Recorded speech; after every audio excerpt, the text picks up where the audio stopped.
షకీలాని చాలా దగ్గర నుంచి చూసిన వాళ్ళు చెప్పే మాట ఏంటంటే, ఎవరైనా కష్టాల్లో ఉన్నారు, వాళ్ళకి సహాయం కావాలి అంటే ఇమ్మీడియట్‌గా స్పందిస్తారు, రెస్పాండ్ అవుతారు, వాళ్ళకి కావాల్సినట్టు హెల్ప్ చేస్తారు. అది బలమా, బలహీనత మీది? అది దట్స్ మై క్యారెక్టర్ అగైన్. హ్మ్. దాంట్లో బలమే ఉంది, బలహీనత ఏముంది. That's my character. I am that. కాకపోతే చాలా వరకు నమ్మించి మోసం చేసిన వాళ్ళు ఉంటారు, లేకపోతే మీకు ఇంకేదో కహానీ చెప్పి వచ్చిన వాళ్ళు ఉంటారు. మీ దగ్గర డబ్బులున్నాయి, యూ గివ్ లైక్ దాట్, ఊరికే జస్ట్ లైక్ దాట్ ఇచ్చేస్తారు, అడిగిన వెంటనే ఇచ్చేస్తారు అన్న. అలా మోసపోయాను, వీళ్ళు చెప్పిన కహానీ ఒక ఫేక్ స్టోరీ అనేది ఎప్పుడన్నా అనిపించిందా? లేదు లేదు. నేను సి మీరు నాకు ఒక ప్రాబ్లం చెప్తే నేనేం చేస్తానంటే, ఇప్పుడు కాదు, ఇది నేను మలయాళం ఫిలిం ఆ టైం నుంచి మీరు నాకు అమ్మ నా బిడ్డకి స్కూల్ ఫీజు కట్టాలా, అవునా, ఏ స్కూలు, ఓకే, ఎంత ఫీజు, మీ చేతికి ఇవ్వను, నాకు మేకప్ మ్యాను వాళ్ళు వీళ్ళు ఇప్పుడు సతీష్ అందరు చూస్తున్నారు కదా. ఇప్పుడు నేనేం బిజీ ఆర్టిస్ట్ని అయినా నాతో 10 మంది ఉంటున్నారు. అవును. ఈ 10 మందికి ఏం పని ఉంది? పోరా ఆ స్కూల్లో అలాంటి ఒక అమ్మాయి చదువుతుందా, ఆ అమ్మాయికి ఎంత ఫీజు కట్టేసిరా. ఎంక్వైరీ చేసేవాళ్ళు? ఎంక్వైరీ కాదు, మా వాళ్ళే పోయి కడతారు. అలా చేశాను తప్ప పెద్దగా మోసపోయేంత లేదు. 10,000 20,000 అడిగితే సరే పో ఇస్తాను తప్ప. అది తెలుసు నాకు, ఇది ఫాల్తుగా అడుగుతున్నారని తెలుసు. బట్ ఒక్క చెడ్డ అలవాటు ఉంది, నో చెప్పటం నేర్చుకోవాలా, ఇంకా నేర్చుకోవాలా. అది నో ఒక్కసారి చెప్పేది నేర్చుకున్నానంటే ప్రాబబ్లీ నా గురించి ఇలాంటి కంప్లైంట్స్ రావు. ఏం మారిపోతున్నాను, మోసపోతున్నాను అనే కంప్లైంట్స్ రావు. నో చెప్పడం అనేది కేవలం ఈ డబ్బు విషయంలోనేనా? అన్నిట్లో. వెరీ ఎమోషనల్ ఫూల్ని నేను. నాలాంటి ఫూల్ ఎవరూ లేరు. Very emotional. అరే ఫిలిమ్స్ ఈ రోజు దాకా ఏ పిక్చర్ చూసినా ఏడుస్తాను. థియేటర్కి నేను తీసుకెళ్ళేది బయట తెలియకూడదు కదా. ఏ ఫిలిం చూసినా నాకు ఏడుపు వచ్చేస్తుంది. అది యాక్టింగ్ అని తెలుసు, but I don't know. So చాలా ఇమోషనల్ పర్సన్. సో రియల్ లైఫ్లో కూడా అలాగే? ఏ ఇష్యూ అయినా సినిమా అని తెలుసు, రియల్ లైఫ్ అది సినిమా అని దానికి ఏడుస్తున్నానంటే నిజం అంతే. బట్ ఇప్పుడు కొంచెం స్ట్రాంగ్ అయ్యాను. లైక్ బేబీ నా కళ్ళ నీళ్ళు ఆరిపోయాయి. No more tears for film అంటే ఫేక్, ఓకే, బట్ నా లైఫ్లో చాలా ఫేక్ పీపులే ఉన్నారు. వాళ్ళ కోసం ఏడిసి ఏడిసి లేకపోతే ఇంకా ఏడవకూడదు అని నా టియర్స్ గ్లాండ్ ఉంది కదా, ఆ గ్లాండ్ కట్ అయిపోయింది అనుకుంటున్నా. So I don't know more cry for real life fake people. So లైఫ్లో ఫేక్ పీపుల్ అంటే ఫ్యామిలీ మెంబర్స్ ఉన్నారా, లేకుంటే బయటి వాళ్ళు ఉన్నారా? ఫ్యామిలీ మెంబర్సే. బయట వాళ్ళ గురించి వాళ్ళు బయట వాళ్ళండి. వాళ్ళు ఫేక్గా ఉంటే ఏంటి, రియల్గా ఉంటే ఏంటి. I'm talking about my family members. Each and every single family member in my fucking bloody life is fake. ఎందుకు? ఏం చేశారు? అన్నీ వాళ్ళే చేశారు. అవి నా డబ్బులు తీసేశారు. నాకు ఒక ఫంక్షన్ అంటే నన్ను రమ్మంటారు, బట్ అక్కడ ఇంకొక స్టార్ వస్తే ఎలాగో అంతే, వాళ్ళకి ఒక యాక్ట్రెస్ వచ్చినాను అంతే. బట్ యాక్చువల్లీ నేను మీకు దగ్గర సొంతం, మీరు నన్ను మీతో కూర్చోబెట్టాలా, మీకు ఏదేదో మాట్లాడుకుంటారు, ఏమీ లేదు. ఆర్టిస్ట్ లాగా నేను వస్తాను, నేను ఒక బొకే ఇస్తాను, వెళ్ళిపోతాను. అంత ఆర్టిఫిషియల్గా ఉంటుంది, very artificial. So fed up with all that. ఇప్పుడు నాకు సొంతం అని I don't talk. I have no సొంతం now, no relatives in my life. And నేను ఎవరితో ఉండే 4-5 ఉన్నారు, వాళ్ళతో కూడా నేను మాట్లాడను. Like when they call I say hi, బాగున్నారా, ఏంటి, ఏదైనా అవసరం ఉందా, అప్పుడు చెప్తారు ఒక బైక్ కొనాలా, 10,000 రూపాయలు, ఫైన్, నాకు అది లేదు, నేను ఇట్లా ఇప్పుడు చెప్పడం అలవాటు చేసుకున్నారా? సొంత వాళ్ళకి అలవాటు చేసుకున్నా. బయట వాళ్ళు వచ్చి అడిగితే చేస్తాను, సొంత వాళ్ళకి మాత్రం నేను పెట్టాను. వాళ్ళకు తెలుసు కదా మీరే ఫ్యామిలీ కోసం కష్టపడ్డారు, మీ దగ్గర ఏ డబ్బు ఉంచుకోకుండా మొత్తం వాళ్ళకే ఇచ్చారు, అదన్నీ తెలుసు, మర్చిపోయారా వాళ్ళు? అది వాళ్ళని అడగాల. How would I no?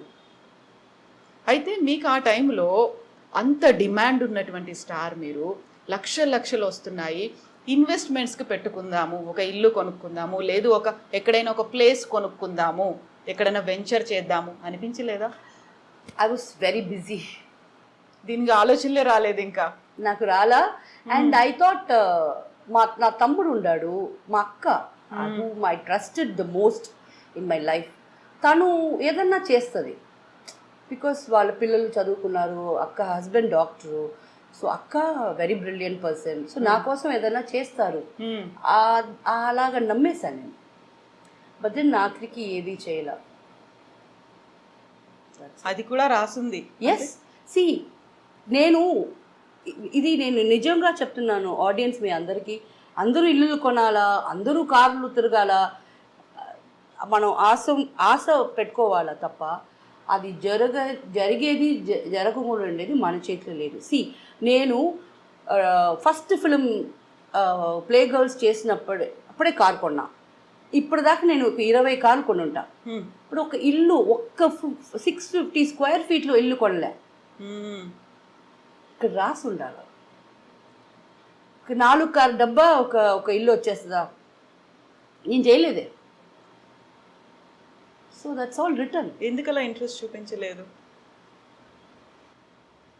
ఏమో కార్లో ఉండే ఇంట్రెస్ట్ నాకు ఇంట్లో.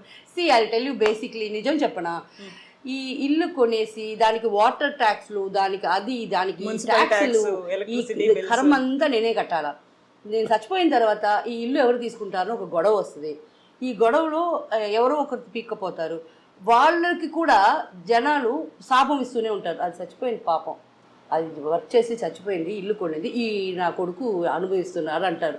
ఎందుకు నా వల్ల ఒక ఇల్లు కొనిన తర్వాత అది నా తమ్ముడికో మా అన్నకో పోయిన తర్వాత వాళ్ళు కూడా తిట్లు తినాలా? ఏం వల్ల ఐఎమ్ హ్యాపీ లైక్ దిస్. నా వల్ల నా ఇల్లు రెంట్ కట్టుకుంటాను, హ్యాపీగా నా వల్ల అవుద్ది. అది ఎవరికి ఏ కష్టం లేకుండా కష్టం లేకుండా మంచిది చేస్తున్నాను. ఒక కర్మ సిద్ధాంతమే కాదు, మీకంటూ ఒక ఫిలాసఫీ ఉంది సపరేట్ కదా. వഴി తని వഴി, మై వేస్ సపరేట్ వే. అయితే షకీలా కనీసం ఒక జ్యువెలరీ మీద, దాని మీద ఆర్నమెంట్స్ ఇలాంటి దాని మీద కూడా లేదా ఇంట్రెస్ట్? లేదు నాకు. ఇప్పుడు ఒక Big Boss, Telugu Big Boss కి వచ్చే ముందు ముక్కు అంతే. ఇది ఒక చిన్న రింగ్ కనిపిస్తుంది. ఇది కూడా నాకు ఒక ఫ్రెండ్ ఇచ్చారు. జ్యువెలరీ ఉంది. I don't like to wear. లేదు కనీసం చెవులకు కూడా పెట్టుకోకుండా పెట్టుకోను. అవును, నేను ఇది మాత్రం చాలా లైఫ్ లో ఆశ, ఇది వేసుకోవాలని. నొప్పికి భయపడి ఇక్కడ పక్కన కాళికాంబ టెంపుల్ అని ఒక టెంపుల్ ఉంది, అక్కడ చెప్పాను పెట్టుకో అమ్మా బాగుంటుందని. ఫస్ట్ టైం డైరెక్ట్ గా ఇది కూర్చోబెట్టారు. అండ్ దెన్ దానికి డైమండ్ వేసుకున్నాను. ఇది ఒక్కటి నాకు ఇష్టం. ఇది ఒక ఫ్రెండ్ ప్లీజ్ ఇది నువ్వు వేసుకోవాలా నా గుర్తు, అందుకు చాలా అలా గుర్తులు ఉన్నాయి. బట్ ఇది ఇప్పుడు మొన్న ఇచ్చారు, అందువల్ల ఇది చేతిలో పెట్టుకున్నాను. సో నాకు ఒక టైం ఉన్నది వేర్ ఏదన్నా చిన్నప్పుడు నేను 11-12 ఇయర్స్ ఉండేటప్పుడు ఫంక్షన్లకు వెళ్తే మా ఏదో ఒక పిచ్చిది వేసుకొని వెళ్తాం కదా, పిచ్చి ఆర్నమెంట్, అది మా పిన్ని ఒకసారి అది చూసిన తర్వాత పిచ్చిది ఆడింది. ఆ రోజు మైండ్ సెట్ నాకేమంటే వేసుకుంటే గోల్డ్ వేయాలా, లేకపోతే వేసుకోకూడదు. మన కాడ ఉందా లేదా అని ఇంకొకరికి అనవసరం. సో అది ఎలా ఫిక్స్ అయిందంటే, ఆ మలయాళం టైంలో నేను 8 o'clock షూటింగ్ నుంచి వచ్చేస్తే రిటర్న్ ఒక హనీఫా, సింగపూర్ హనీఫా అని ఒక షాప్ ఉంది, అక్కడికి పోయి నాకు 8 grams ఒక సవరణ అని తెలీదు. నాకు తెలీదు, ఇప్పుడు తెలిసింది. పెద్ద పెద్ద పెద్ద పెద్ద హారాలు, ఇంత పెద్ద అన్నీ ఉన్నాయి, అన్ని కొనేస్తా. ఎంత కార్డే కదా, టక కార్డ్ వెళ్ళి ఇంట్లో ఇచ్చేస్తాను. అది ఎప్పుడు వేసుకోకూడదా, ఉండాలి ఇంట్లో. అలా నాకు నన్ను అలా అడిగింది కదా పిన్ని అని. వాళ్ళ కొడుకు మెహందీ, హల్దీ అండ్ రిసెప్షన్, పెళ్ళి 3కి నేను, మా అక్క, మా చెల్లమ్మ, మా అక్క పెద్ద కూతురు, అక్క చిన్న కూతురు, 5గురు ఈ 3 ఫంక్షన్లకి డిఫరెంట్ సెట్స్ రిపీట్ చేయకుండా వెళ్ళారు. రిపీట్ చేసుకోకుండా అందరూ వేరే వేరే జ్యువెలరీ వేసుకొని వెళ్ళాం. అది ఒక సాధించిన తృప్తి, ఒక కళ. అది అలా ఉండిపోయింది, చేశారు. ఆ జ్యువెలరీ అంతా ఎక్కడ ఉంది ఇప్పుడు? అదంతా ఎవరెవరి కాడికి వెళ్ళాలో వాళ్ళ కాడ వెళ్ళిపోయింది. మరి అది ఓకే, ఐఎమ్ నాట్ నేను వేసుకుంటే కూడా నా ఫ్రెండ్స్ ఆ చైన్ పెట్టి ఇచ్చేవా అంటున్నారు నన్ను. వాళ్ళని నేను అడగలేను అలాగా, బట్ నన్ను అడుగుతున్నారు. సరే ఇది వేసుకుంటే కూడా ఈ గొడవ ఎందుకు నాకు అని. బట్ జ్యువెలరీ ఏమో ఉంది, బట్ నాకు ఇష్టం ఉండదు.